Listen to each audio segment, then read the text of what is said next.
Pemerintah baru saja mengumumkan bahwa PPKM darurat terpaksa diperpanjang untuk menekan laju penularan COVID-19. Sebagai ibu, saya bisa membayangkan betapa repotnya mengurus anak-anak di rumah selama pandemi. Namun kita mungkin lupa, anak-anak juga sebetulnya sangat terdampak loh dengan pandemi ini. Namun tentu saja mereka punya kemampuan yang berbeda dalam merespon atau menyerap apa yang terjadi di sekelilingnya. Kadang anak-anak kemudian bertanya, kenapa sih kita nggak boleh main di luar? Kenapa sih kita harus di rumah aja? Nah, dibombardir dengan pertanyaan-pertanyaan semacam itu, kadang-kadang orang tua kemudian mencari cara yang termudah untuk membuat anak tenang dan diam. Diberi gadget. Padahal pemakaian gadget berlebihan punya dampak terhadap anak-anak dan sebagian dampaknya sangat negatif. Bahkan sebagian anak mengalami adiksi. Temuan dari KPAI atau Komisi Perlindungan Anak Indonesia menyatakan bahwa tak sedikit anak harus mendapatkan perawatan medis akibat kecanduan gadget. Tak heran jika kemudian WHO mencatatkan kecanduan gadget ini dalam 11 International Classification of Diseases yang perlu kita waspadai atau penyakit-penyakit yang harus kita waspadai. Lalu bagaimana tipsnya agar anak-anak kita kemudian nggak marah atau bahkan tantrum kalau kita larang mereka bermain gadget? Kalau di rumah saya, memang dari awal sudah ada kesepakatan tentang penggunaan gadget. Jadi anak-anak dari awal sudah diperkenalkan dengan rambu-rambu tertentu. Mereka boleh menggunakan gadget selama 2 kali dalam sehari. 1 kali sesi penggunaan gadget itu 30 menit. Bisa dilakukan di siang hari dan 1 lagi di malam hari. Dan gadget itu kemudian di timer.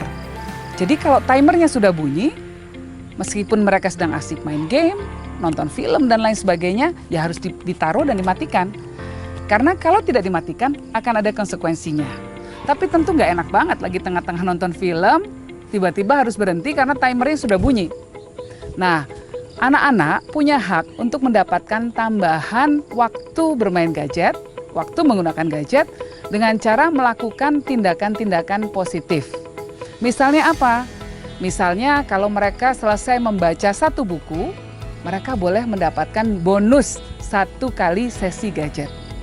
Kalau mereka berhasil menghafalkan misalnya 1 surat di Al-Quran, ya, karena kami mengajarkan kepada anak-anak untuk mengaji, maka mereka juga boleh mendapatkan 1 sesi gadget.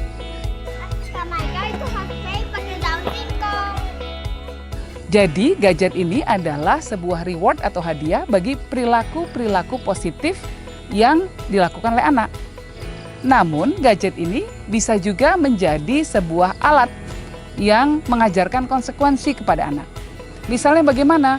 Misalnya mereka berantem, rebut-rebutan mainan, pukul-pukulan dan lain sebagainya. Maka mereka juga akan kehilangan 1 sesi menggunakan gadget. Jadi dari awal gadget memang sudah kami kondisikan sebagai alat untuk menjadi alat untuk memberikan insentif bagi anak untuk berperilaku positif atau menjauhi perilaku negatif. Nah, mungkin ada sebagian orang tua yang berpikir, lah sudah kebacut ini. Saya udah liwat anak saya setiap hari main gadget 5-6 jam, bahkan ada yang 10 jam kecanduan main games, terus bagaimana? Orang tua tetap punya otoritas untuk menetapkan aturan-aturan main di dalam rumah. Tentunya harus dilakukan secara bertahap. Mengurangi screen time bisa juga dilakukan secara bertahap. Jika biasanya mereka bermain 6 jam, dikurangi jadi 3 jam sehari. Tidak bisa drastis memang, dan orang tua harus tegas. Kalau orang tua tidak tegas, maka anak juga kemudian akan melanggar aturan yang ada. Orang tua juga harus menunjukkan toladan, artinya leading by example. Orang tua tidak bisa kemudian melarang anak main gadget, tapi dia sendiri asik main gadget. Ada momen-momen di mana memang dalam interaksi bersama sehari-hari, gadget harus ditaruh. Nah, ini juga menjadi kesepakatan dalam keluarga tersebut. Misalnya, ketika makan, nggak boleh main gadget di meja makan. Atau ketika sudah waktunya untuk berdoa, ya gadget harus ditaruh. Waktunya belajar dan lain sebagainya. Nah, anak-anak ketika mereka sudah mau mengurangi jam bermain gadget, ya, tentu harus diberikan reward juga. Selain itu, anak tidak bisa hanya dilarang. Anak harus diberikan alternatif kegiatan. Orang tua harus turut aktif terlibat menciptakan kegiatan-kegiatan bersama atau kegiatan-kegiatan yang bisa dilakukan anak yang sifatnya non-gadget. Misalnya baca buku, misalnya menggambar, memasak, gimana? Atau membuat kerajinan-kerajinan, atau berkebun dan lain sebagainya. Anak itu salah satu haknya adalah hak untuk bermain loh. Ini sudah diatur dalam konvensi tentang hak anak. Ini adalah konvensi bersama yang diakui oleh banyak negara di dunia dan Indonesia juga mengakuinya.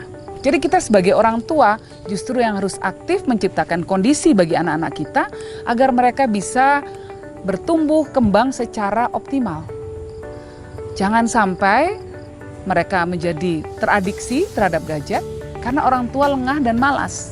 Apalagi kalau sekeluarga bisa bermain bersama, beraktivitas bersama-sama yang mengasyikkan, pasti anak akan lupa main gadget. Dan itu saya alami. Ketika kita membuat kegiatan-kegiatan yang menarik bersama anak-anak, kegiatan bersama, gak ada tuh yang merengek minta main gadget. Kitalah yang harus menciptakan aturan di rumah dan kitalah yang harus menegakkan aturan itu. Jadi memang kalau bukan orang tua yang menjaga anak, siapa yang akan menjaga anak-anak kita? Dalam rangka Hari Anak Nasional, saya mengajak seluruh orang tua untuk mengontrol betul pemakaian gadget anak-anak kita agar tidak menyebabkan adiksi bagi mereka.